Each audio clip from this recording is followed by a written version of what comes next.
Bonjour à tous, merci de nous retrouver comme tous les mardis pour les webinaires de French Morning Media Group.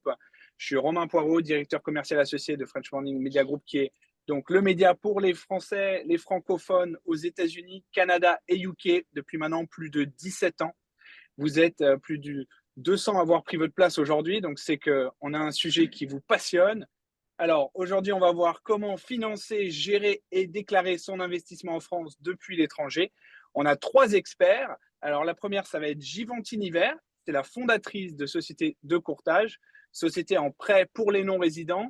Elle négocie le meilleur taux pour vous et pour ses clients depuis 2014.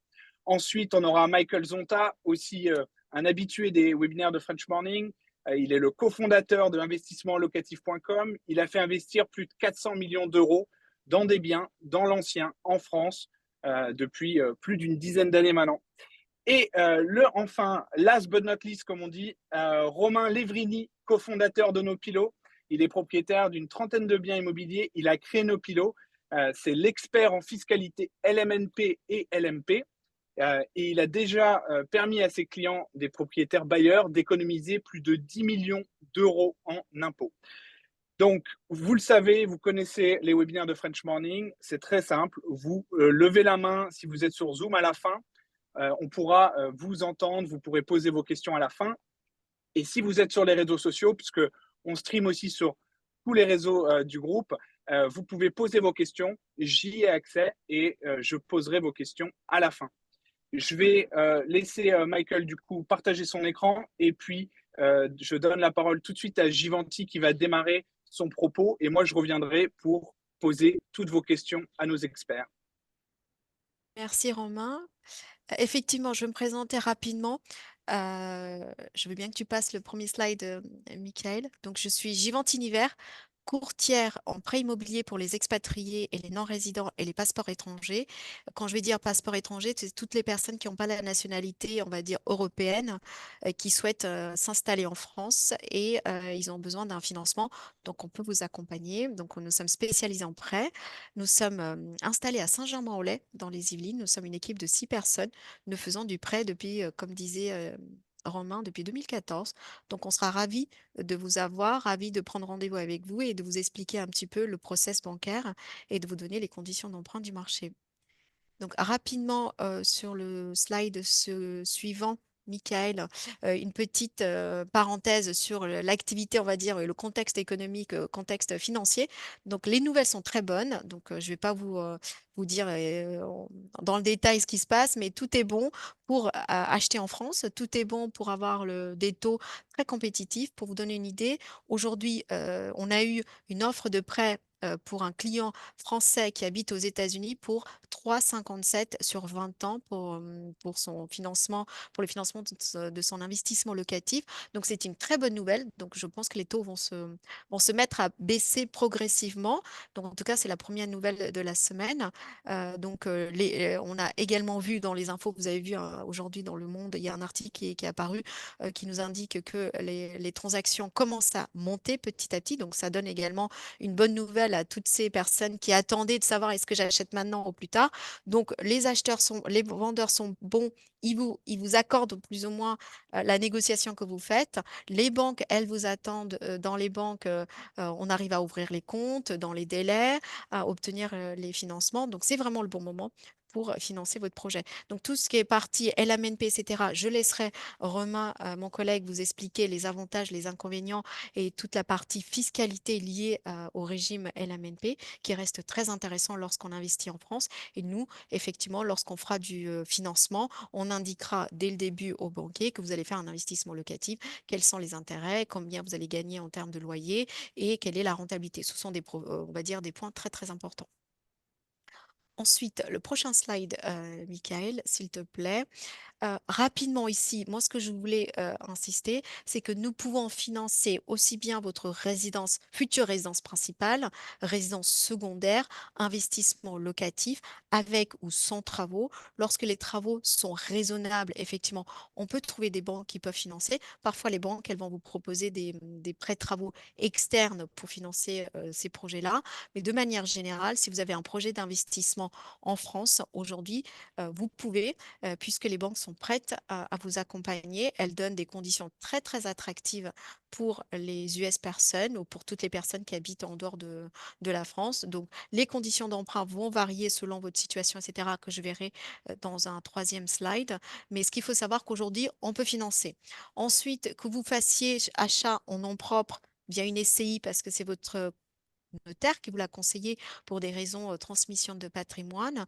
Nous pouvons également contacter les banques et voir en amont quelles sont, donc scanner toutes les banques, quelles sont les banques qui vous prêtent en nom propre, quelles sont les banques qui vous prêtent en SCI, soit à l'IS ou à l'IR. Ce sont des informations que vous allez nous communiquer. Donc nous, on va suivre un cahier des charges de nos clients et on va regarder quels sont les critères les plus importants.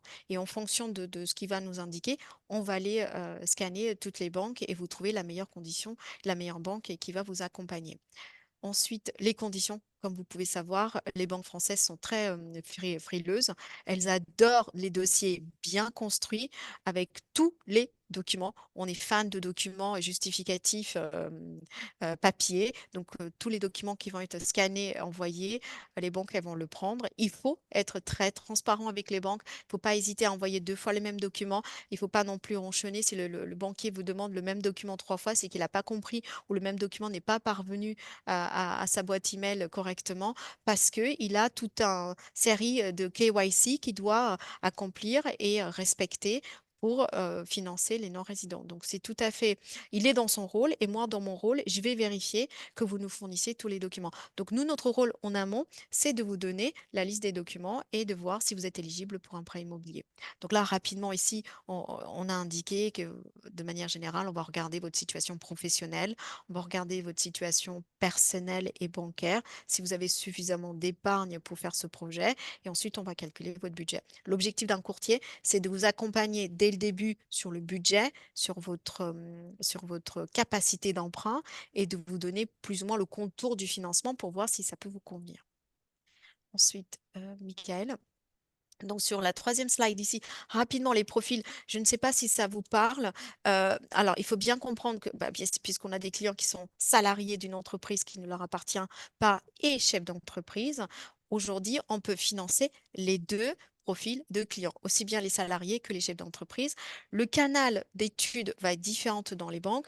Les banques, elles vont travailler différemment sur les deux profils puisque l'étude financière et l'étude bancaire n'est pas la même. Donc, nous, lorsqu'on reçoit un dossier, on va identifier quel est le profil du client. On va aller regarder si c'est un salarié dans une entreprise, quel est son taux d'endettement. Comme vous pouvez comprendre, et je pense que pour beaucoup, ils commencent à savoir qu'est-ce que c'est un taux d'endettement. C'est l'ensemble des charges sur l'ensemble des revenus. C'est quelque chose de très rigide aujourd'hui. On va dire 100% des banques vont l'appliquer également sur les dossiers des non-résidents. Si un dossier dépasse le taux d'endettement de 35%, c'est une raison de refus. Donc nous, en tant que courtier, on va vérifier en amont si les conditions qu'on vous propose et les conditions que vous souhaitez avoir sur ce financement sont réalistes et si les conditions suspensives que vous avez mises dans le compromis sont réalisables. Et ça, c'est mon rôle de vous le dire dès le début. Oui, vous êtes dans les clous. Non, vous n'êtes pas. Ça va être compliqué de l'avoir. Donc ici, je reprends rapidement combien vous allez pouvoir obtenir en termes de financement. Donc ça, ici, je parle pour un US personne, ça va de 70% à 100%. 100% lorsqu'on arrive à avoir des contreparties intéressantes qu'on va pouvoir bloquer ou nantir ou placer dans une banque. Dans ce cas-là, vous pouvez aller jusqu'à 100%. Il y a des conditions d'éligibilité, bien sûr. Vous ne pourrez pas le faire sur un prêt de 100 000 euros, plutôt sur un gros profil ou qui vous demande de l'épargne. Au lieu de mettre de l'épargne dans le projet, ben, on peut prévoir un autre schéma où l'épargne va travailler pour vous dans la banque et en contrepartie, vous obtenez un super taux, vous obtenez une bonne durée, des conditions d'emprunt, on va dire, annexes intéressantes, d'où donc tout le projet immobilier devient intéressant. Ici, pas de doute, vous pourrez faire aussi bien à l'IS ou à l'IR, et c'est également notre rôle de vous dire quelles sont les banques qui vont pouvoir vous accompagner sur ce schéma-là. Rapidement sur les chefs d'entreprise, sachez que si vous êtes avocat, expert comptable, là récemment on a une personne qui a un salon de coiffure, un restaurant, voilà, tout dépend de votre métier. On va pouvoir regarder quelles sont les possibilités de financement pour un chef d'entreprise. Encore une fois, le chef d'entreprise, ses bilans, sa situation financière, sa situation solidité financière, tout ça, va être regardé pour voir s'il est éligible pour un prêt immobilier, si c'est cohérent avec ses revenus, avec les revenus de l'entreprise. Pareil, on va regarder votre taux d'endettement. C'est très, très important de bien respecter ça. Et nous, en tant que courtier, on va regarder tous ces critères dès le début et vous dire, selon votre profil, combien vous allez pouvoir emprunter, sur quelle durée, à quel taux, est-ce que ça vous convient. Donc, on va faire un cahier des charges et ensuite, plus tard, soit vous avez identifié le projet, donc on vous dit c'est réalisable à telle condition, soit vous ne l'avez pas identifié. Dans ce cas-là, on va vous aider à calculer votre budget et aller vers la bonne direction et ensuite voir, par exemple, avec une agence comme Investissement Locatif, le projet que vous souhaitez réaliser. Ensuite, rapidement ici, le parcours de l'emprunteur. Sachez, vous êtes à l'étranger, vous n'avez vraiment pas le temps de rentrer en France, de faire toute cette partie-là. Nous, on est là pour ça. Courtier en prêt immobilier spécialisé pour les expats, 100% dédié à, on va dire, digital. Tout le parcours emprunteur se fait de manière à distance. Donc, chez nous, tout a été, on va dire, planifié, mis en place, que ce soit un appel téléphonique pour une étude financière et de faisabilité en amont. Ensuite, calcul du budget, capacité d'emprunt, les conditions d'emprunt. Vous avez suffisamment d'épargne, vous n'avez pas suffisamment d'épargne. Dans ce cas, on va le planifier dans la durée. Et ensuite, on vous donne une attestation de financement, ce qui vous permet soit d'aller visiter le bien et rassurer les vendeurs et le notaire avant de signer le compromis que vous êtes éligible pour un prêt immobilier. Donc tout ça, c'est notre rôle. On va vous donner toutes ces attestations, ce qui va vous permettre de rassurer et de démarrer sereinement votre investissement locatif. Et on sera également votre interlocuteur avec le notaire, l'agent immobilier. Parfois, il y a les vendeurs qui nous appellent pour être sûr, oui, est-ce que l'acheteuse a bien déposé le dossier chez vous? On va le rassurer sans trop donner d'informations, mais on va le rassurer que le dossier a bien été déposé. Et ensuite, on va également déposer votre dossier dans plusieurs banques pour vous rassurer en disant que votre dossier est éligible, et ce qui nous permet également de voir les retours des banques et vous faire une étude comparative des conditions d'emprunt. Donc, c'est également notre rôle. Donc, nous, on va scanner toutes les banques avec qui on peut travailler, qui répondent plus ou moins à vos attentes. Ça, c'est ce qu'un bon courtier devrait le faire. Toujours avec le contexte du marché. Donc, si vous me demandez un taux à 3%, alors que le meilleur taux qu'on vient de faire est de 3,57, je vous dirais, écoutez, c'est compliqué aujourd'hui. Aujourd'hui, les taux sont plutôt à ce niveau-là. Est-ce que ça vous convient? Sachez qu'en France, vous avez toujours la possibilité de renégocier le taux lorsque le taux il passe aujourd'hui de 3,50, on va dire, à 2,50 l'année prochaine. Vous allez pouvoir renégocier ce même taux dans la même banque, ce qui vous permet de baisser vos mensualités. Donc ça, ce sont des choses qui sont assez courantes en France. Donc, il ne faut pas avoir peur de signer sur un projet à 4% en 3,50 aujourd'hui en disant que je vais rester bloqué sur 20 ans. Non, non, pendant toute la durée du prêt, vous allez avoir cette possibilité de travailler avec votre banque. Ça, c'est très important. Ensuite, une fois qu'on a l'accord de principe, on reçoit donc l'accord de principe, on informe tous les intermédiaires que le dossier est validé, on édite, on fait l'ouverture de compte, on vous met en relation avec le banquier, on édite les offres de prêt, on reçoit une copie au bout de 3 mois, on informe les intermédiaires, les différentes personnes, et on s'occupe également du déblocage des fonds chez le notaire. Donc, on va vous accompagner du début jusqu'à la fin. Donc, pour toutes les personnes qui n'ont pas le temps de gérer cette partie crédit immobilier parce qu'ils n'ont pas les contacts en France où il y a un décalage trop important, sachez que nous, on est là, société de courtage, on peut vous aider, c'est notre spécialité. Aujourd'hui, les US personnes doivent représenter plus de 30-40% de notre clientèle. Donc, on est bien rodé avec les banques. On travaille avec toutes les banques françaises et européennes. Lorsqu'il faut aller chercher une banque, on va dire, plus grosse banque, banque privée, on est capable également, selon la taille du projet, aller vous chercher la meilleure banque.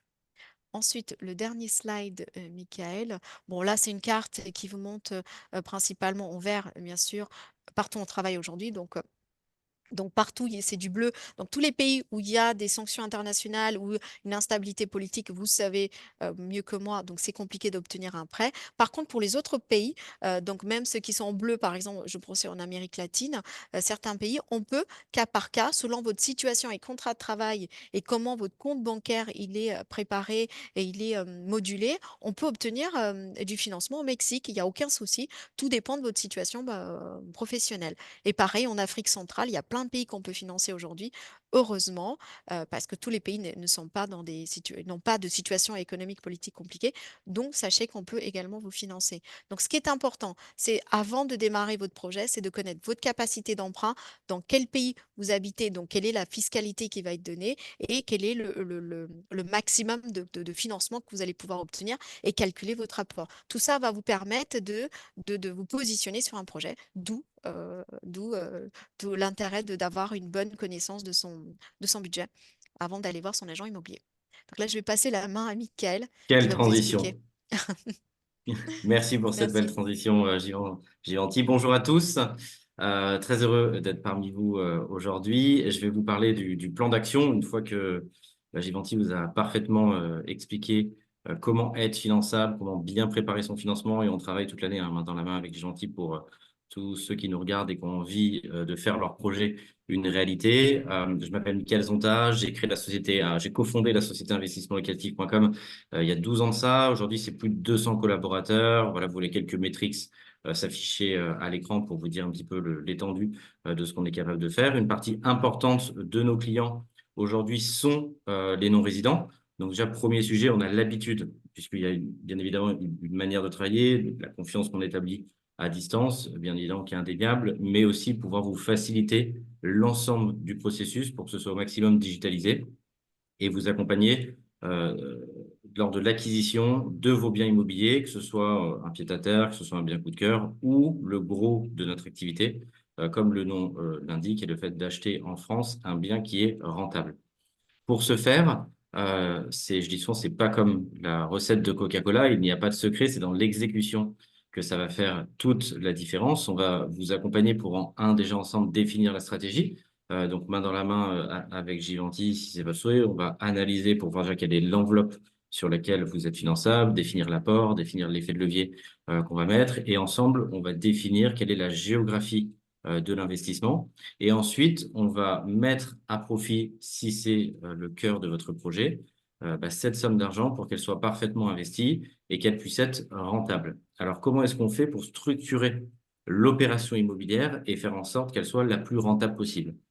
En un, on a une équipe de chasseurs immobiliers, donc vraiment la valeur ajoutée de la société investissement-locatif.com, c'est qu'on a rassemblé sous le même toit différents corps de métier et différentes compétences. En un, on va avoir des chasseurs immobiliers. On est présent dans plus de 30 à 40 sites géographiques en France, donc on couvre une immense partie de la France pour répondre aux besoins de nos clients. Et on va sourcer un bien qui généralement a besoin de travaux, puisque le but du jeu, c'est qu'on source ensemble une bonne affaire, un bien qui est décoté par rapport au marché. Qui dit décoté dit souvent qu'il va y avoir des travaux de rénovation effectués, plus ou moins lourds. Ça dépend bien évidemment également de l'appétence que vous avez, mais notre conseil, c'est plutôt de prendre des biens qui peuvent nécessiter des travaux parce qu'on va tout simplement les acheter moins cher et que même en rajoutant le coût des travaux, bien évidemment, ça reste une meilleure affaire. En deux, on va donc vous structurer l'opération et au travers de Givenchy ou de votre banque, on va vous accompagner pour vérifier bien évidemment que la durée est correcte, que votre apport est correct, de manière à ce que c'est le but du jeu, les loyers viennent autoporter l'opération. Donc concrètement, vous mettez un apport, on met de l'effet de levier et derrière, le loyer que va payer votre locataire au fil du temps va tout simplement rembourser votre appartement. Ensuite, vous allez devenir officiellement propriétaire, comme l'a très bien décrit Givenchy. Nous, cette période de temps sur le financement, on va bien sûr s'assurer que tout se déroule pour le mieux et avancer. Et tous nos architectes vont en parallèle pouvoir s'occuper de la conception de votre projet. Donc, on va d'abord travailler bien évidemment les plans de votre appartement. Et ensuite, on va s'occuper de toute la partie travaux de votre bien pour faire en sorte que votre bien soit complètement refait à neuf, meublé et décoré. Le but du jeu, ensuite, si on se retrouve avec un bien qui est complètement refait à neuf, qui est meublé, qui est décoré, je parle de meublé et décoré, ça fera parfaitement la transition avec Romain, puisque la plupart du temps, on n'est pas obligé, qui peut le plus, peut le moins, mais si on veut rentrer dans le régime fiscal, mais je ne vais pas spoiler, du LMNP, il faudra effectivement meubler le bien. Mais Romain, sur toute la partie fiscale, l'expliquera parfaitement. Sur le métier immobilier, c'est aussi parce que le fait de le meubler, c'est une prestation supplémentaire, donc ça va permettre de le louer plus cher aussi tout simplement, et bien entendu, encore une fois, de répondre au régime fiscal. On a également une filiale, c'est-à-dire on ne va pas vous laisser tout seul une fois que le bien il est refait à neuf, meublé, décoré, qu'on est prêt à le commercialiser sur le marché. Si vous ne souhaitez pas, et généralement c'est le sens de l'histoire parce que vous êtes à des milliers de kilomètres, ne pas vous en occuper sur la location et la gestion, on a également une filiale, on gère un tout petit peu moins de 2000 biens, 1900 et quelques biens, et on va pouvoir s'occuper de toute la partie location, relocation si un jour il cyber, et toute la partie gestion immobilière de votre appartement. C'est pour ça qu'on appelle ça un investissement immobilier clé en main, c'est qu'on va vraiment pouvoir s'occuper de l'intégralité de la prestation, de la recherche, en passant par la conception, toute la phase travaux et toute la phase location et gestion. Donc, le cœur de métier, ça va être de maximiser la rentabilité de vos projets. On en est très fiers puisque c'est vraiment l'essence même de la prestation qui est d'aller sourcer des très bonnes opportunités sur le marché. Ce qu'on appelle très bonnes opportunités, c'est des biens qui sont décotés. Alors, je veux pas saper l'ambiance, mais parce que ça peut être des événements de la vie, des gens qui divorcent, aucun des deux ne peut racheter, donc ils vendent, ils sont plutôt pressés de vendre parce qu'ils n'ont plus trop envie de vivre en colocation. Les cas de figure que vous connaissez, bien évidemment, par rapport aux successions ou autres. On est assez fiers de ça parce que ça va aussi dans l'objectif de ce que veut le gouvernement en France. Peut-être ça fait longtemps que vous êtes parti. Du coup, pour faire simple, il n'y a pas assez de logements en France. Donc, le but du jeu, c'est de créer de l'offre. Il n'y a pas 36 manières de créer de l'offre en France. La première manière, ça va être tout simplement tout ce qui est construction neuve. Souvent, pour un public de non-résidents et d'expatriés, ça n'a pas beaucoup de sens parce qu'il y a des incitations fiscales qui sont autres dont vous ne bénéficierez pas. Donc, en fait, vous allez payer sinon très cher le prix du neuf. Donc, on va plutôt se diriger vers de l'investissement dans de l'ancien. Et on est assez fiers parce que c'est ce qu'on appelle, et c'est très en vogue, c'est vraiment ce que veut le gouvernement, le recyclage urbain, le fait de créer de l'offre, c'est-à-dire plutôt que de construire du neuf, c'est déjà réhabiliter ce qu'on a et ce qui initialement est en dehors du circuit locatif parce que ça peut être vétuste ou pas forcément aux normes. L'intérêt, il est bien sûr, je vous ai mis un slide dessus, on va dire 2-3 mots. L'intérêt, il est de mettre de l'effet de levier par rapport à ça. L'effet de levier, bien évidemment, Givenchy, elle analysera votre situation pour vous conseiller au mieux et vous dire qu'est-ce qui est possible de ce qui n'est pas possible, quel est le niveau d'apport que vous devez mettre en fonction de votre situation. Mais l'intérêt, il est bien sûr de pouvoir mettre un effet de levier à hauteur globalement de 30-40% donc d'apport personnel dans les grands ordres de grandeur. Ça peut être un peu plus, ça peut être un peu moins en fonction de votre situation, mais en tout cas de mettre de l'effet de levier. Encore une fois, ce n'est pas obligé. Ceux qui ont envie de faire un achat cash, c'est possible, mais il y a un sens économique à mettre de l'effet de levier. Je vous ai pris ici un exemple, par exemple, d'une opération sans effet de levier et d'une opération avec effet de levier. Je vous ai mis un slide pour comparer. Quelqu'un qui aurait, par exemple, 150 000 euros d'apport. Ici, à gauche de l'écran, vous voyez, il ne met pas d'effet de levier. Par exemple, sur une opération qui va générer 6% de rentabilité, ça veut dire que ça va lui générer 10 000 euros de revenus locatifs par an. Versus, à droite de l'écran, quelqu'un met de l'effet de levier. Donc, il va faire, par exemple, x3. Il va mettre un tiers d'apport, 150 000.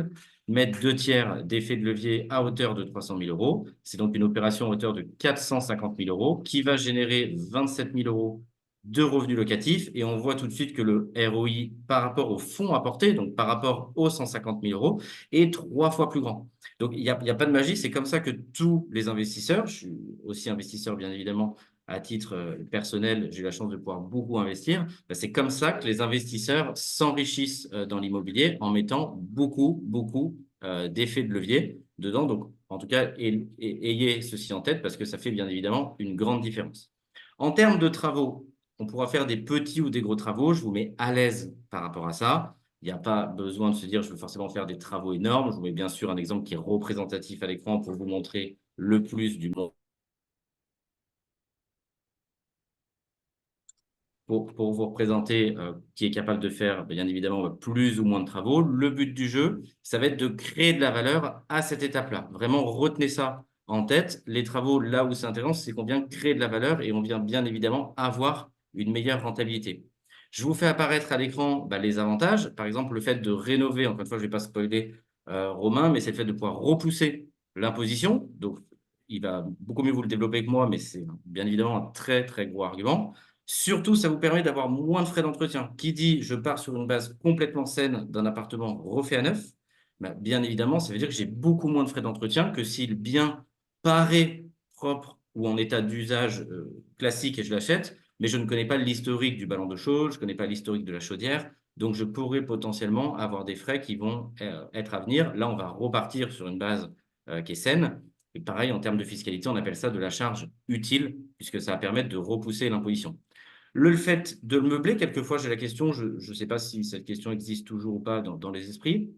C'est-à-dire, est-ce qu'il y a un marché sur la location meublée? Quelquefois, on me posait la question. Bien évidemment, il y a un marché qui est attractif, puisque ça va permettre de pouvoir répondre à la demande qu'ont les étudiants, les jeunes actifs, par rapport au fait d'arriver, de poser ses affaires. On va pouvoir augmenter la rentabilité, parce qu'on va pouvoir le louer un peu plus cher, ce qui est logique, hein. Il y a une prestation supplémentaire, le fait qu'il y ait des meubles, mais ça va permettre aussi de répondre à une demande. Si c'est un étudiant, un jeune actif, bah, par exemple, les parents ou lui, bah, ne sont pas à 100 € près par mois. Ils ont envie de mettre 100 € de plus parce qu'ils n'ont pas envie forcément de faire le déménagement, s'embêter le week-end. Ils ont envie de mettre leur enfant, bien évidemment, dans un appartement parfaitement aux normes. Donc, on vient, et c'est normal, bien évidemment, jouer là-dessus parce qu'il y a un public qui est prêt à monétiser ça. Et Romain vous expliquera le dispositif fiscal qui fait qu'il faut le meubler pour rentrer dans ce dispositif fiscal. Je voulais vous parler de 2 opérations. Je vous ai pris une opération, par exemple, à Paris, mais plus largement, on parlera des grandes métropoles en France, Paris, Bordeaux, Lyon, Lille. Et également, si on va dans des villes secondaires ou si on s'excentre un petit peu plus pour pouvoir monter en rentabilité. On fait des rentabilités qui vont de 4 jusqu'à globalement 10% de rentabilité. Il y a un très grand écart.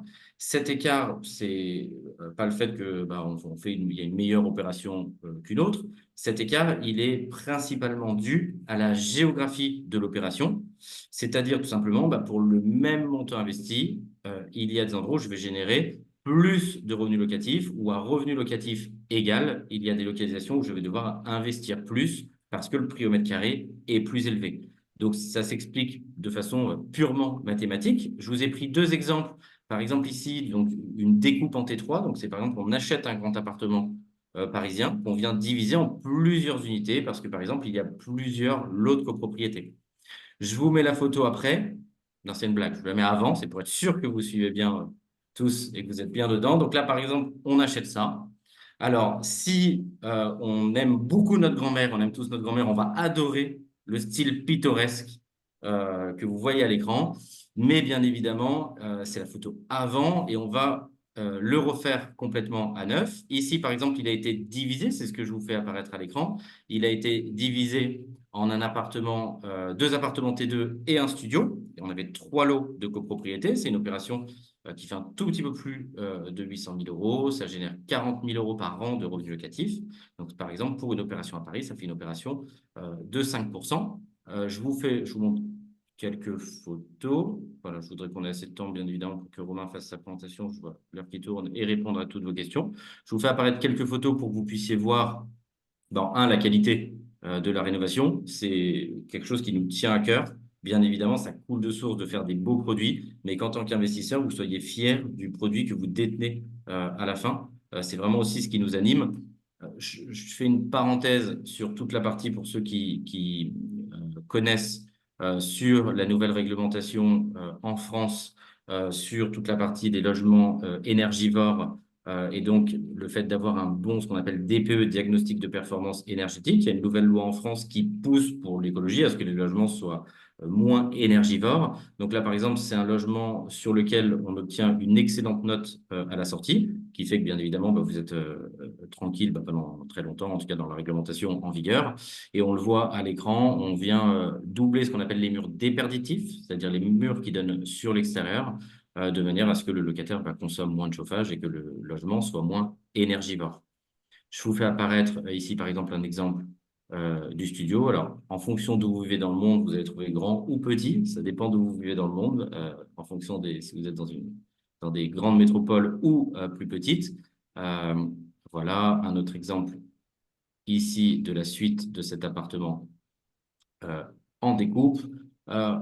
On équipe volontairement, on suréquipe volontairement tout le logement, c'est-à-dire que quand le locataire arrive, il y a tout à l'intérieur, machine à linge de série, plaque, micro-ondes, hotte, dedans, télévision, écran plat. Donc, il a concrètement que ses affaires à poser. Il va prendre son contrat EDF, il va s'installer et le reste, il peut directement démarrer. C'est intéressant pour vous aussi en tant qu'investisseur puisqu'on externalise la charge du chauffage, puisqu'il prend son contrat EDF et que donc la charge chauffage est externalisée. Donc, ça permet aussi aux investisseurs d'avoir une meilleure rentabilité.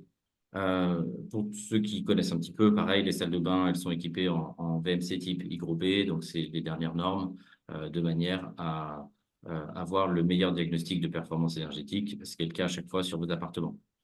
Là, on avait un balcon filant, donc en plus, c'était plutôt sympa, dégagé et lumineux. On est dans le 10e arrondissement de Paris, donc c'est assez central. Là, pareil, en termes de localisation, en fonction de la stratégie qu'on choisit, on peut vous accompagner sur différents produits. Je vous montre une opération qui génère plus que 5% de rentabilité. Là, c'est parce qu'on était bien évidemment à Paris, donc on bat toujours le marché. Quand à Paris, le marché classique, je dirais, fait 3% de rentabilité, bah, on va le battre puisqu'on va reconfigurer. C'est pour ça qu'on existe et c'est tout l'intérêt de la prestation. Et comme je vous le disais, si on s'excentre un petit peu et qu'on va soit dans des plus petites villes, soit dans des villes qui sont secondaires et pas les grandes métropoles françaises, on va monter en rentabilité. Je vous ai pris ici l'exemple d'une colocation, par exemple à Montpellier, donc je vous emmène un petit peu plus au sud, où on va générer 8% de rentabilité brute sur cette opération, donc loyer annuel divisé par l'ensemble des postes d'investissement de l'opération. Ça comprend vraiment l'ensemble. Donc, ça va comprendre le prix du bien, les frais de notaire, toute la partie travaux, le mobilier et notre rémunération. Donc, il n'y a pas d'autres coûts associés. On calcule la rentabilité, vraiment tout poste d'investissement confondu. Ici, on a fait 4 chambres. C'est un projet de colocation. Ça va permettre tout simplement, quand on le reconfigure en colocation, de pouvoir générer plus de revenus locatifs que s'il était loué à une famille. Et en même temps, bien évidemment, ça va répondre à une forte demande puisque dans beaucoup de villes en France, il manque de logements étudiants. On a même certains étudiants qui, aux rentrées scolaires, quand des fois ils sont dans les deuxièmes acceptations fin août de leur concours, ben, ils doivent prendre au départ du Airbnb parce que certaines villes il manque tout simplement d'offres. Donc, c'est pour ça que ça répond à une vraie demande de pouvoir configurer des projets en colocation. Là, on est sur une enveloppe qui est plus petite pour que vous ayez un ordre d'idée. Ici, le bien était à 185 000 euros. On va démarrer, pour vous donner un petit peu le scope de ce qu'on sait faire, on va débuter à partir de 100 000 euros tout inclus. Ensuite, il n'y a pas de limite. On a fait des opérations à plusieurs millions d'euros. Et puis, je vous ai montré juste avant une opération parisienne à 1 million d'euros. Mais donc, ce n'est pas que des opérations à partir d'1 million d'euros. Ce n'est pas non plus que des titres. On va vraiment s'adapter au pouvoir d'achat de nos investisseurs. Je vous montre encore quelques photos pour que vous ayez une idée de ce que donne une colocation à Montpellier. Je vous fais apparaître à l'écran le QR code pour tous ceux qui sont intéressés pour en discuter un petit peu plus longuement. Je vous invite à prendre votre téléphone, à le mettre en mode appareil photo et vous pouvez directement être redirigé vers la page de contact pour pouvoir en discuter avec moi ou avec toute mon équipe avec grand plaisir. Merci beaucoup de votre attention et je passe la parole à Romain. Merci Mickaël. Bonjour à tous. Bon, du coup, Givenchy et Mickaël ont fait des belles passes, donc je vais essayer de bien les saisir. Pour commencer, petite présentation de nos pilots. Donc nous, on est le plus jeune du lot. On a été créé en 2022. On accompagne déjà plus de 4000 clients sur la partie optimisation fiscale. On est une quarantaine de collaborateurs et on vient de lever 4 millions d'euros. On a beaucoup, beaucoup de demandes. Pour absorber cette croissance et toujours mieux vous accompagner, on a fait cette levée de fonds-là. Et donc, je veux bien que tu passes à la slide suivante, Mickaël, s'il te plaît. Ouais, très bien. Reste là-dessus, c'est très, très bien. Ça a bougé, j'ai fait une de trop. Non, excuse-moi, attends. Pas de problème, ouais, c'est bon, très bien. Voilà, il y a un petit temps Il y a un de petit lag. latence. Trop bien. Si tu veux celle d'après. Ouais, Voilà, exactement. je vais y On va y arriver. arriver. Attends, je ne sais pas pourquoi. Super. Donc là, du coup, petit résumé sur donc, l'attrait de l'immobilier français. Donc ça, je pense que Mickaël a été hyper détaillé sur le sujet, donc je ne vais pas repasser de temps là-dessus. Sur la typologie, donc bien comprendre, ça on va rentrer dans le détail juste après, l'importance de louer en meublé par rapport à le louer, ce qu'on appelle en nu, pour tous les avantages fiscaux et les gains de rentabilité qu'a pu vous présenter Mickaël. Et ensuite, vous expliquer un peu plus les spécificités du statut d'expatrié et ce qu'on appelle en France le statut de non-résident. Je veux bien que tu passes à la slide d'après, s'il te plaît, Mickaël. Pour vous donner un petit peu de contexte, la première chose, c'est que Aujourd'hui, la majeure partie des investisseurs optimisent mal leur fiscalité. C'est 75% qui optent pour le mauvais régime. Et qu'est-ce qui se passe? C'est qu'en fait, si on ne fait rien, il y a un régime par défaut qui est appliqué, qui s'appelle soit le micro-BIC quand on loue en meublé, ou le micro-foncier quand on loue en location nue, même si vous avez bien compris que personne ne doit louer en location nue. Et donc, du coup, nous, notre rôle avec nos pilotes, c'est de vous éduquer là-dessus, c'est de vous expliquer, faire des simulations pour comprendre pourquoi tel ou tel régime est plus avantageux. Et ce qu'on observe, c'est qu'en moyenne, sur une location meublée, on va vous faire économiser en moyenne 2 000 € par bien par an. Je veux bien que tu passes à la slide d'après, s'il te plaît, Mickaël.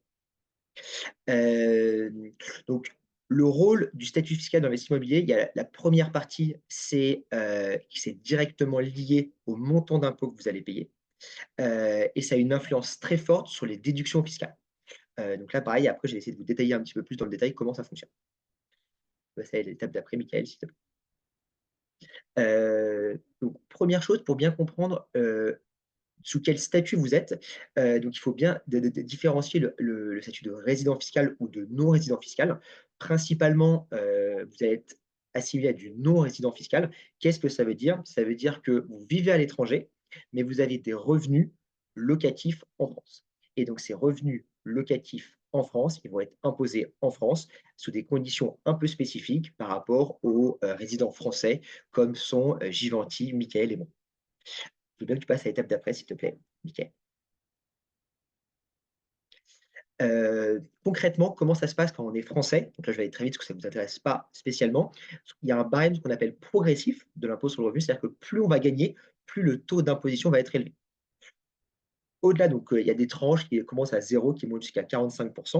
Et au-dessus de cette tranche marginale d'imposition, on va avoir des prélèvements sociaux sur les revenus locatifs de 17,2.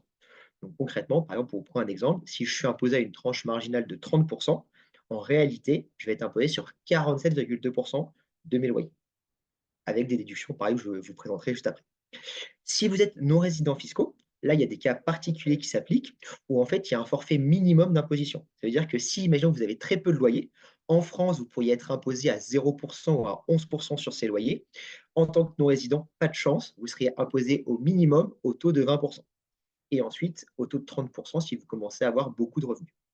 Et ensuite, pour les prélèvements sociaux, donc là, vu qu'on est principalement sur un focus États-Unis ou Canada, ça sera 17,2. Sachez que si vous êtes espace économique européen ou suisse, ces prélèvements sociaux ne seront pas de 17,2, mais de 7,5%. Et ensuite, l'autre chose qu'il faut avoir en tête, pareil, Mickaël, vous avez un petit peu teasé sur la partie achat neuf avec des optimisations spécifiques pour les résidents français. C'est exactement la même chose pour les optimisations. Quand on est résident fiscal français, il y a des optimisations où, par exemple, des frais de comptabilité vont être pris en charge partiellement par l'État. Ce n'est pas le cas pour vous. Donc, vous paierez un petit peu plus cher qu'un résident fiscal français, mais ça reste très avantageux. Est-ce que tu peux passer à la slide d'après, s'il te plaît, Mickaël? Parfait. Hyper important d'avoir en tête, c'est les conventions. Concrètement, qu'est-ce qui se passe? C'est que la question qui revient souvent avec nos clients résidents, c'est: est-ce que je vais être imposé sur mes revenus locatifs en France et aux États-Unis, ou en France et au Canada? La réponse est non, parce que par chance, vu que ce sont des pays qui sont très proches, il y a des conventions qui ont été signées pour éviter la double imposition. Qu'est-ce que ça veut dire? C'est qu'en fait, les administrations fiscales communiquent entre elles. Et donc, du coup, si par exemple, vous devriez payer 2 000 € d'impôts en France, vous aurez un crédit d'impôt de 2 000 € aux États-Unis pour que vous ne payiez pas deux fois la même imposition. L'exception, c'est sur les cotisations sociales. Donc là, pareil, je vais aller un peu plus dans le détail tout à l'heure. C'est qu'au-delà de la partie imposition fiscale, il y a des cotisations sociales si vous dépassez un certain niveau de revenu, où là, en fait, malheureusement, il n'y aura pas cet effet double imposition. Parce qu'en fait, la convention va uniquement fonctionner vraiment sur l'impôt et pas sur les charges sociales. Est-ce que tu peux passer à la slide d'après, s'il te plaît, Mickaël? Donc là, j'en ai parlé rapidement. Donc ça, juste ce qui est important de comprendre, hein, c'est donc barème progressif. Et plus vous avez, si vous êtes en couple, si vous avez des enfants, on va prendre votre revenu global qu'on va diviser par votre nombre de parts. Et c'est comme ça qu'on va calculer votre TMI. Donc cette tranche marginale d'imposition. Et donc, je veux bien que tu passes à la slide d'après, Michael. Mais comme je vous l'ai expliqué, cette TMI, ça, c'est vraiment pour le cas d'un résident français. Dans le cas d'un expatrié, donc un non-résident, on va appliquer ce taux moyen minimum de 20%. Et donc, malheureusement, vous ne pourrez pas profiter de ce 0, de ce 11%. Et bien à garder en tête, en fonction, donc voilà, si vous achetez un bien avec Michael ou si vous achetez un immeuble à plusieurs millions, probablement que vous allez avoir plus que 28 787 € de loyer. Et dans ce cas-là, vous ne serez pas imposé à 20% dessus, mais à minima à 30%, plus prélèvements sociaux. Et ensuite, là, je fais un aparté. Donc là, on ne va pas aller dans le détail parce que c'est un peu plus complexe. Ce qu'il faut juste garder en tête, ça, on pourra vous expliquer plus de détail comment ça fonctionne, c'est qu'il y a un taux moyen sur les revenus mondiaux. Ça veut dire que si vous pouvez prouver que votre taux d'imposition est plus faible, enfin, devrait être plus faible que ces 20 ou que ces 30%, vous avez un moyen de le baisser. Néanmoins, voilà, c'est des contraintes administratives un peu plus complexes, un peu plus chronophages, mais parfois le jeu peut en valoir la chandelle. Est-ce que tu peux passer à la slide d'après, s'il te plaît, Mickaël? Donc là, voilà, donc là, on rentre un peu dans le détail du LMNP, donc la fameuse location meublée non professionnelle, ou LMP, location meublée professionnelle.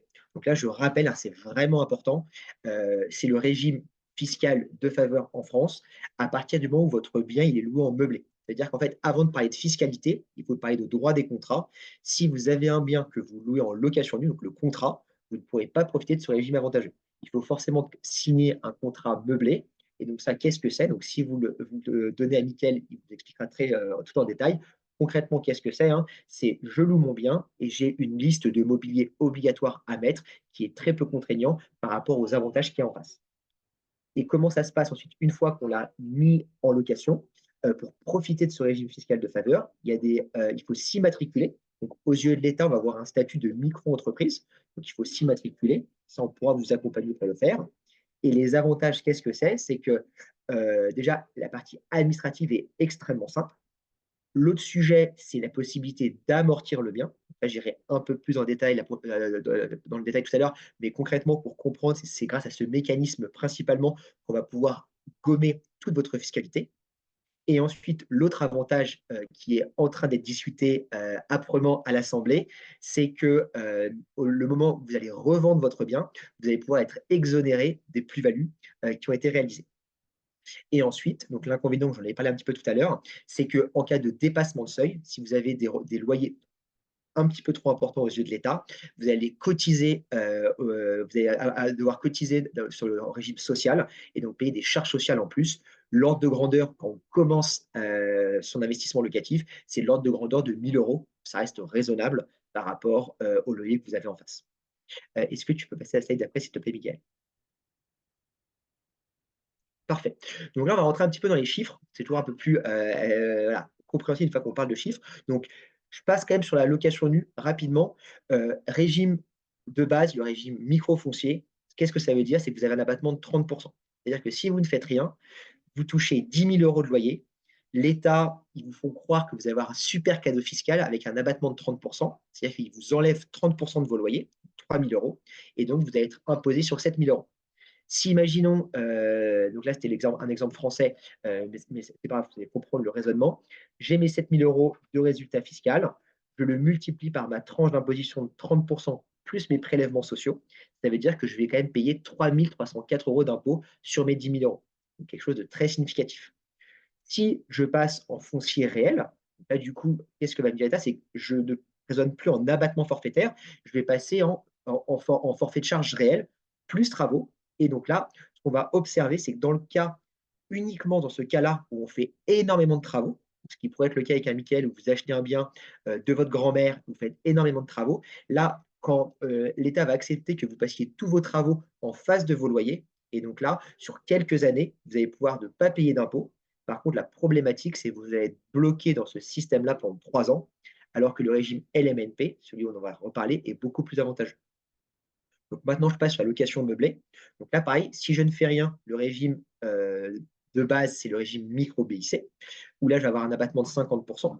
Et donc, c'est là où beaucoup de nos clients font des erreurs, c'est qu'en fait, c'est acté, c'est connu que la location meublée, donc le fameux LMNP, est plus avantageux que la location nue. parce que 50% de remise versus 30% de remise, sauf qu'en fait, c'est juste le début de l'histoire. La réelle histoire, elle passe après que le régime réel simplifie.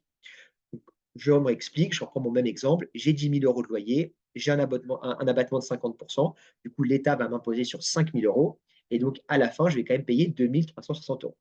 Et donc là, la question que vous allez me poser, c'est Romain, comment je passe de 2 360 euros à 0 euros? Et donc là, on va aller dans le détail. Concrètement, qu'est-ce que ça veut dire? C'est que je vais prendre mes 10 000 euros de loyer, je vais enlever toutes mes charges du quotidien, et vous allez comprendre après ce que c'est, et je vais pouvoir amortir mon logement. Est-ce que, Mickaël, tu peux passer à l'étape d'après, s'il te plaît? Pour garder en tête les critères pour être LMNP, donc la première chose, donc on va vraiment passer du temps sur le régime réel. Micro-BIC, vous avez compris, l'objectif, c'est que ce n'est pas intéressant. Il faut absolument opter pour le régime réel. Et je sais que Mickaël vous tirera les oreilles si vous ne le faites pas, donc je suis rassuré. Concrètement, c'est avoir un chiffre d'affaires inférieur à 23 000 euros. Si vous êtes au-dessus de 23 000 euros, vous allez passer LMP. Et donc, du coup, il y aura cette fameuse taxe supplémentaire de l'ordre de grandeur 1 000 euros pour la sécurité sociale. Est-ce que tu peux passer à la slide d'après, s'il te plaît, Mickaël?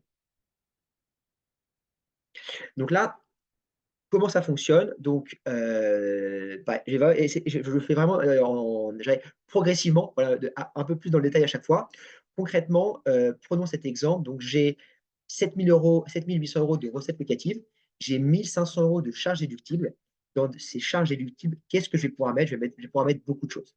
La première chose, c'est ce qui vient corroborer aussi l'importance de faire l'effet de levier, c'est que je vais pouvoir passer mes charges d'intérêt en charges déductibles. Donc, ça veut dire que si pour un achat donné, je l'achète 100% en cash versus je l'achète à crédit, ben, fiscalement, c'est beaucoup moins intéressant de l'acheter 100% en cash. Et comme en plus vous l'a expliqué Mickaël, c'est beaucoup plus intéressant dans tous les cas d'un point de vue ROI de l'acheter à crédit.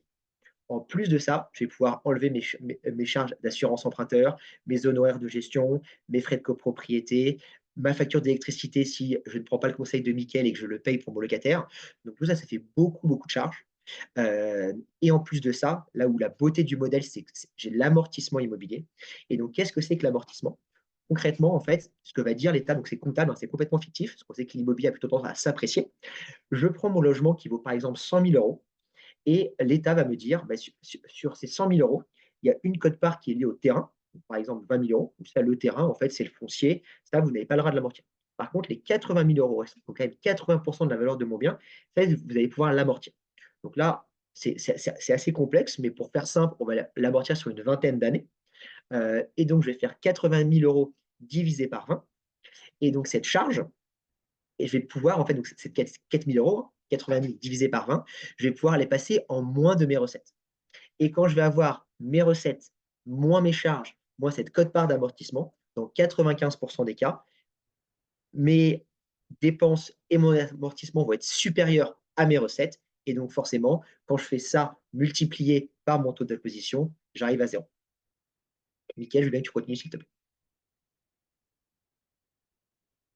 Donc ça, on peut passer. Ça vous expliquer, voilà, 95% des gens ne payent pas d'impôts grâce à nous et grâce à ce beau régime LMNP réel. Ça, c'est pour aller un peu plus dans le détail. Donc, je vous laisse juste quelques secondes sur la slide hein, pour comprendre avec que c'est toutes les charges qui sont directement liées à votre activité de loueur en meublé sont déductibles. Donc, c'est extrêmement large. Ça vous permet justement de gonfler cette enveloppe de charges déductibles. Je veux bien que tu passes à la slide d'après, s'il te plaît, Mickaël. L'amortissement, on en a parlé. Donc ça, je pourrais prendre des questions si ce n'est pas assez clair. Je veux que tu passes à la slide d'après, Mickaël. Super. Et donc là, quelques points d'attention. Donc, est-ce qu'il y en a où je veux passer un peu plus de temps?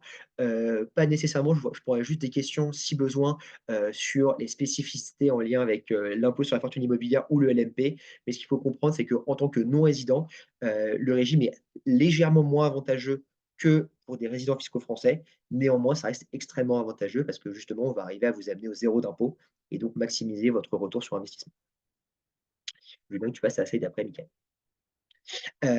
Voilà. Et donc maintenant, donc, Givenchy vous a un petit peu teasé en amont sur, je dirais, les nuages qui portaient sur ce régime-là. Qu'est-ce qui se passe? En fait, depuis 10 ans, on parle de ce régime.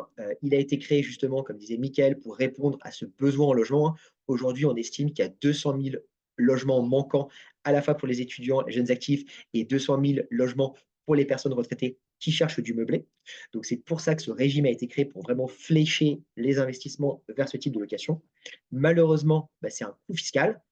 Malheureusement, comme dans plein de pays, il y a un déficit budgétaire. Il faut trouver des recettes supplémentaires parce que c'est toujours plus simple d'augmenter les recettes que baisser les dépenses.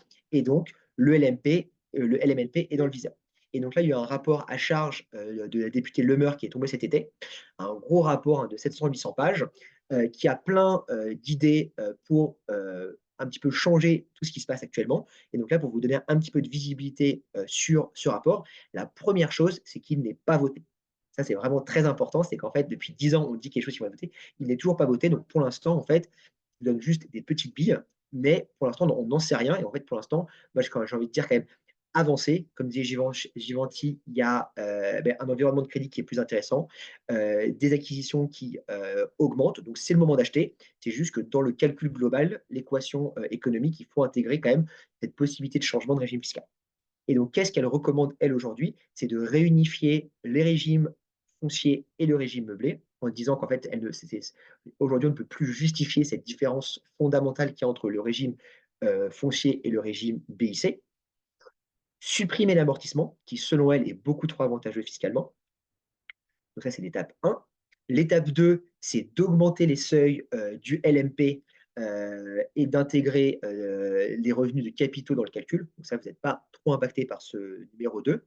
Et tout de suite, par contre, ce qu'elle dit, c'est qu'elle a quand même conscience que si ces propositions sont votées, ça va créer un cataclysme, un séisme fiscal sur l'immobilier. Donc, directement, elle s'auto un peu censure en disant, même si c'est voté, je recommande une mise en production progressive de la réforme, grosso modo sur 3 à 5 ans, pour permettre justement aux contribuables qui ont déjà investi de ne pas se retrouver, entre guillemets, sous la menace d'une fiscalité beaucoup plus lourde, extrêmement rapide.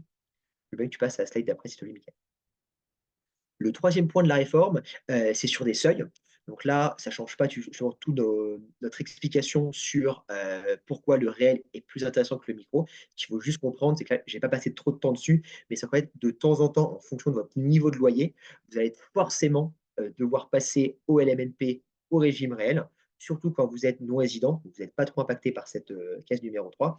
Et la numéro 4, extrêmement important, je dirais la crème de la crème dans cette niche fiscale du LMNP, où en plus de ne pas payer d'impôts pendant 10 à 15 ans grâce aux amortissements, le jour où vous revendez votre bien, dans une logique comptable, on serait imposé sur la valeur nette comptable. Ça se fait en France, aux États-Unis, vraiment, c'est les normes comptables internationales. En fait, l'amortissement qu'on fait aujourd'hui, au moment où on vend, le calcul de la plus-value va être comparé entre le prix de vente, moins mon prix d'achat, moins tous les amortissements que j'ai réalisés.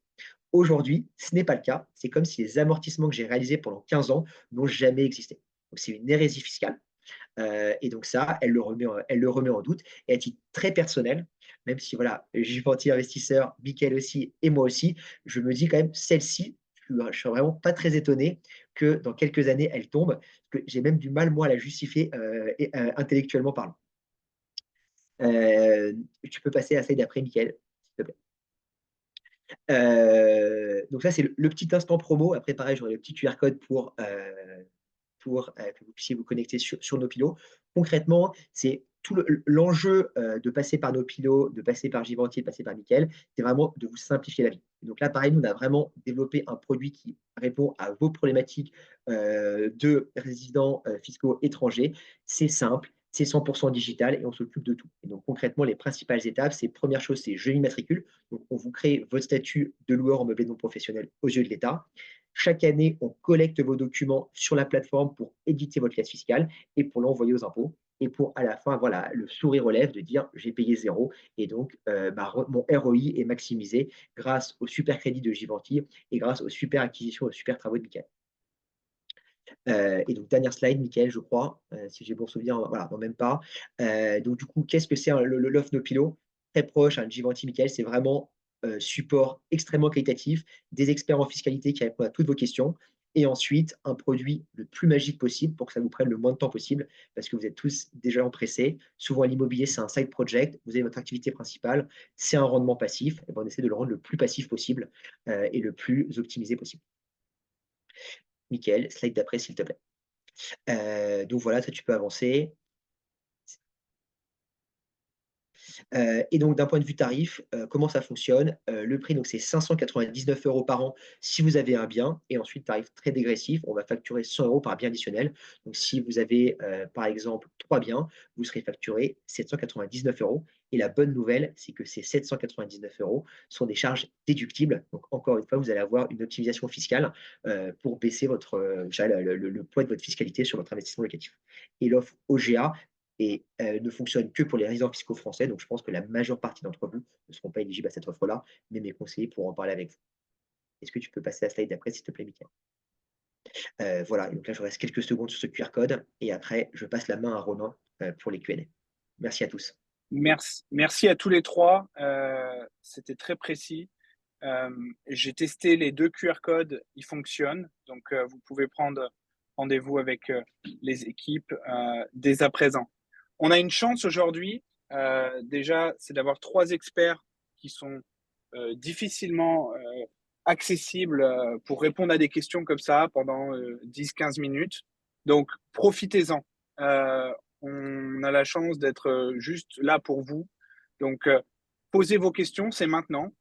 On a aussi la chance d'avoir quelqu'un qui est en backstage, Lisa, qui répond à des questions par écrit sur tout ce qui est fiscalité. Donc, vraiment, profitez-en. J'aime toujours, on peut peut-être couper le partage d'écran, comme Oui, ça on va revoir tout le monde. J'aime toujours aussi entendre un petit peu nos lecteurs. On a Valérie qui avait une question, qui a levé la main il y a un certain temps. Donc Valérie, si jamais tu veux activer ton micro pour poser ta question en audio, ce serait top de pouvoir t'entendre. Je ne sais pas si ça marche. En attendant, on avait une question par écrit de Jim. Donc Jim, il nous dit bonjour Jim, dans le cas du chef d'entreprise, donc c'est, je pense, une question pour Givanti. Quel est le montant minimum d'épargne à transférer en contrepartie du prêt? Est-ce une condition obligatoire? Voilà, quelques exemples si possible. Alors, si je prends l'exemple d'un chef d'entreprise qui est matriculé aux États-Unis, qui a plus de 3 ans d'activité et qui est capable de justifier des bilans selon son activité, donc tout ce qui est, par exemple, un chef d'entreprise qui détient à son compte, on va dire, il a un restaurant, mais c'est pas le restaurateur, mais il a un restaurant, c'est lui qui gère son restaurant, donc c'est lui qui est responsable de la production. Certaines banques, elles vont plutôt écarter. Par exemple, si je prends l'exemple d'un consultant, ou d'un architecte, d'un comptable, tous ces métiers-là qui sont indépendants, qui font de la production, mais ils n'ont pas un stock ou une usine à gérer. Ces personnes-là, ils peuvent aller sur un financement jusqu'à de 75 à 100% la valeur du bien selon la taille du projet. Sur un projet, par exemple, à 800 000 €, on peut aller en banque privée, on peut lever jusqu'à 100% et demander en collatéral on va dire, entre 35 et 45% de collatéral. Donc, tout dépend du projet. Donc, si vous allez sur un projet à 300 000, on peut faire uniquement un financement à 75% sans collatéral, bien sûr toujours avec la validation des banques du projet que vous allez acheter. Donc, partez du principe qu'il faut un peu d'épargne. Parfait, merci beaucoup. Je vais donner aussi la parole à Aurélie. Sachez que si vous levez la main, votre webcam ne va pas s'activer, donc on vous a juste en audio. Donc voilà, vous pouvez en toute discrétion. En plus, je supprime votre nom de famille, donc vous pouvez vraiment poser vos questions en toute discrétion. Aurélie, on t'écoute. Oui, bonjour, vous m'entendez? Oui, parfaitement. Oui, bonjour. Alors, moi, c'est plutôt une question pour Mickaël. Donc, toutes les rentabilités, donc ça a l'air vraiment très attrayant en tout cas. Et donc, moi, j'ai eu un projet donc, avec investissement locatif. Donc, en janvier, enfin, voilà, j'ai signé en janvier ou février 2023. Les travaux, donc une petite surface, 25 mètres carrés, justement à couper en deux, avoir 2 studios, de petites chambres. Et donc, les travaux donc, ont démarré en avril 2023, qui devait se terminer en septembre 2023, et nous sommes en septembre 2024 et les travaux ne sont toujours pas finis. On m'a laissé en planque, voilà, en plein milieu, pas en plein milieu, c'était plutôt la fin du chantier. Et donc, l'artisan est parti. L'artisan a toujours une paire de clés qu'il ne veut pas rendre. L'architecte, qui a changé je ne sais pas combien de fois, donc ne répond pas. J'ai envoyé plusieurs lettres recommandées à vous, Michael, à votre associé, aucune réponse. J'ai donc demandé à un notaire de venir me faire, donc j'ai un acte, voilà, j'ai je ne sais plus comment, donc en fait, voilà, j'ai un certificat, enfin voilà, un notaire est venu constater donc le chantier, donc l'abandon de chantier. Et j'ai pris un avocat qui a envoyé une mise en demeure et toujours pas de réponse. Donc, j'aimerais savoir qu'est-ce qui se passe. Et apparemment, je ne suis pas toute seule dans ce cas, puisque j'ai lu pas mal d'autres avis qui dit exactement la même chose. Donc, j'aimerais savoir un petit peu si vous avez une réponse. Bonjour Aurélie, désolé déjà pour ça, je ne connais pas en précision le dossier que vous évoquez, mais je m'engage avec grand plaisir à le regarder. Je veux bien avoir votre adresse email par l'intermédiaire de Romain pour pouvoir vous faire un retour demain. Je ne connais pas précisément le dossier, mais je peux m'engager avec l'équipe à vous faire un retour. Sur la notation, on fait plus de 500 projets par an. On a dû faire plus que 4000 projets. On a un phase pilote qui a plus de 4,5 sur 5, donc navré parce que ce n'est pas représentatif de la société, mais je peux m'engager avec grand plaisir à regarder et à vous faire un retour. Merci beaucoup, Michael. On a Olivier qui avait une question pour toi. Bonjour Olivier. Bonjour Romain, merci de me passer la parole. Merci et bonjour à vous aux trois experts. Moi, ça fait longtemps que je suis aux États-Unis et j'ai bien suivi ce qui se passe en LMNP, ce qu'on peut faire en France, etc. Je suis un petit peu refroidi par, c'est une question pour Romain, par les taxes additionnelles de CSG, CRDS, les cotisations, et que je trouve assez injuste pour des résidents fiscaux américains et des Américains que nous sommes, comparés à l'Europe. Moi, ce qui me refroidit d'investir en France, je trouve que cette taxe, parce que c'est une taxe, même si la cotisation elle est quand même assez violente, parce qu'on rajoute 17 et quelques sur les 20. Moi, ce qui m'empêche d'avancer en France. Et quant à l'amortissement du bien, les investissements qu'on fait aux US, en fait, c'est pas nouveau. On amortit aux États-Unis nos biens. Donc, moi, je suis plutôt orienté vers les US. Chaque fois que je m'intéresse à la France, je suis freiné par ça. Je ne le ferai pas pour l'investissement immobilier, je le ferai plutôt pour un investissement familial, type maison de famille, maison familiale, et je serais tenté de faire de la location courte durée en Airbnb, et je ne sais pas si elle rentre dans les MNP. Je sais que c'est très critiqué en France, le Airbnb, et c'est très montré du doigt. Donc, les changements et vu ce qui est en train de se passer, vu la politique, ce n'est pas très engageant. Donc, ce n'est pas vraiment une question, mais et puis ça, rajouté au fait que si on fait du LMNP, je ne parle pas du Airbnb, j'avais regardé ça à Paris, j'ai un petit peu peur avec les locataires. Ici aux États-Unis, ils sont dehors tout de suite. C'est pas méchant, hein, mais c'est comme ça que ça fonctionne. J'ai du mal un peu à voir l'avantage. Alors, je laisse un peu tomber Paris vu les rentabilités, parce que même avec ça, c'était pas très bon comparé aux US, où on fait facilement 7% dans la région de New York, en fait. Je peux en parler offline ensuite. C'est des projets assez évidents et qui tournent bien. Mais est-ce qu'on peut faire du Airbnb avec le même régime ou pas du tout quand on est résident fiscal américain, Romain? Merci beaucoup Olivier, enchanté. Très très bonne question. Donc déjà, le point de départ quand même, juste avant de parler du cas spécifique de Airbnb, je pense que du coup, je n'ai pas été assez bon sur ma présentation. C'est que le 20% plus les 17,2, c'est qu'en fait, il s'applique uniquement si justement vous restez au régime microbique. En fait. Je m'explique, c'est qu'en fait, là, votre raisonnement de base, qui est le raisonnement des 75% des contribuables. C'est en fait, je vais prendre 50% de mes loyers et en effet, la charge fiscale va être très lourde parce que je vais être imposé à ma tranche d'imposition, les 20%, plus les 17,2 qui sont injustes. Donc là, en effet, à la fin, ça fait une forte ardoise fiscale. Mais si on opte pour le régime réel, donc avec l'amortissement, qu'est-ce qui va se passer? C'est qu'en effet, on va toujours avoir ces 20% et ces 17,2, mais ils vont être multipliés par zéro. Parce que quand je vais prendre mes loyers, je vais enlever mes charges, je vais enlever mon amortissement, le résultat net va être de zéro. Et donc, quand je fais zéro multiplié par mes 17,2, ça fait toujours zéro. Donc ça, c'est vraiment un point important à avoir en tête, Olivier, c'est que la beauté du modèle, c'est que là, tout à l'heure, vous parliez de 7% de rentabilité à New York, j'imagine que c'est une rentabilité brute. Là, la beauté du modèle en France, c'est qu'en fait, votre rentabilité brute, elle se transforme en rentabilité nette. Et c'est là vraiment où c'est extrêmement intéressant. C'est quand Mickaël vous parle d'une rentabilité brute de 5% à Paris.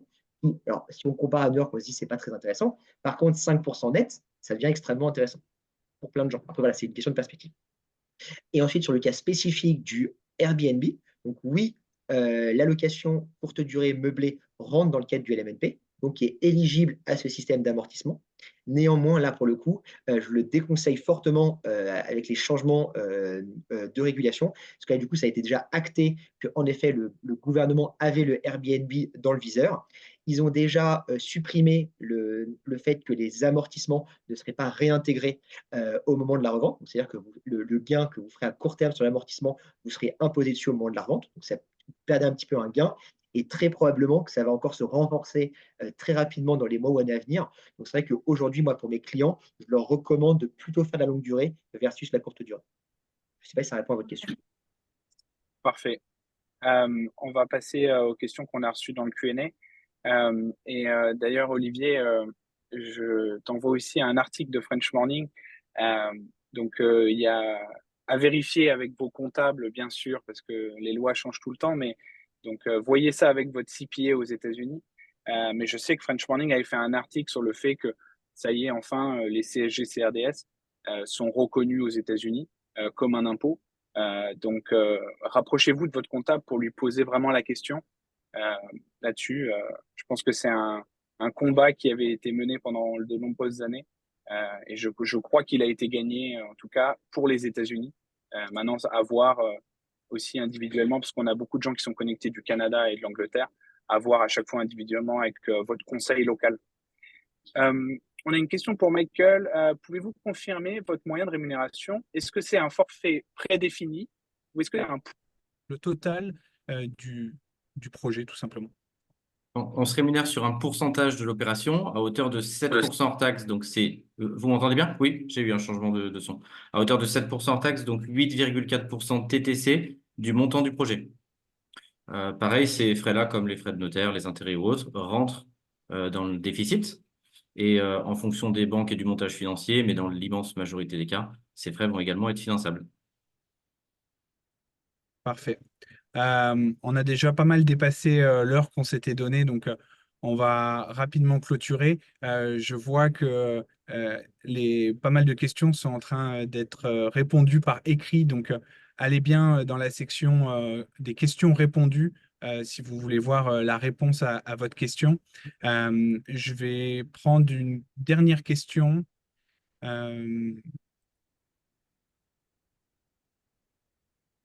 Tiens, voilà, une dernière question pour toi, Givenchy. Je suis à Londres depuis 17 ans. Je souhaite investir dans un pied-à-terre à Bordeaux, mais à chaque fois, alors la question a disparu puisqu'elle a été répondue. Oui, Voilà. je viens de répondre. Désolée, Voilà. je pensais qu'elle n'avait pas de temps.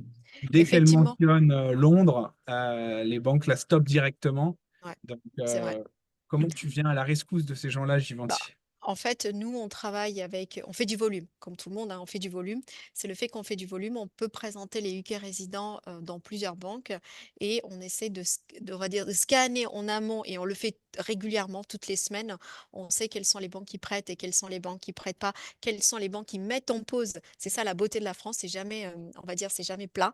Donc un coup ça marche, un coup ça marche pas. Et notre rôle, c'est vraiment d'identifier avec qui ça marche pas. Et en fonction de votre projet et on va dire le degré d'urgence, on va identifier quelles sont les banques qui vont pouvoir marcher rapidement. Ça, c'est notre rôle.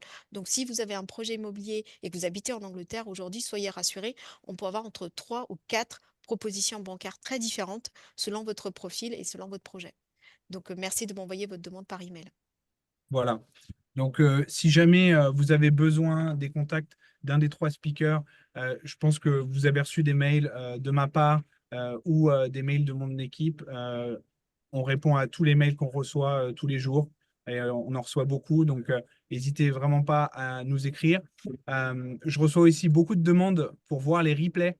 Donc, je fais un rapide partage d'écran. Donc là, c'est sur French Morning aux US, mais on a exactement le même site sur Moody Français au Canada ou à Londres. Vous êtes sur la homepage, vous descendez tout en bas, vous cliquez sur webinaire et là, vous avez accès à tous les webinaires de French Morning en replay très facilement. Donc, voilà, c'est là. Donc, vous pouvez voir tout ce qu'on a fait depuis maintenant le début du Covid. Et donc, vous savez où les retrouver. Merci à tous les 3 d'avoir pris le temps aujourd'hui de répondre aux questions de notre audience. J'espère qu'on vous retrouvera prochainement pour aborder d'autres sujets de l'investissement immobilier en France. Et je vous souhaite une très bonne journée, une très bonne après-midi, où que vous soyez connectés dans le monde. Et je vous dis à la semaine prochaine pour un webinaire de French Morning. Merci à tous, À merci bientôt. Romain. Merci Au à revoir. tous, bonne journée.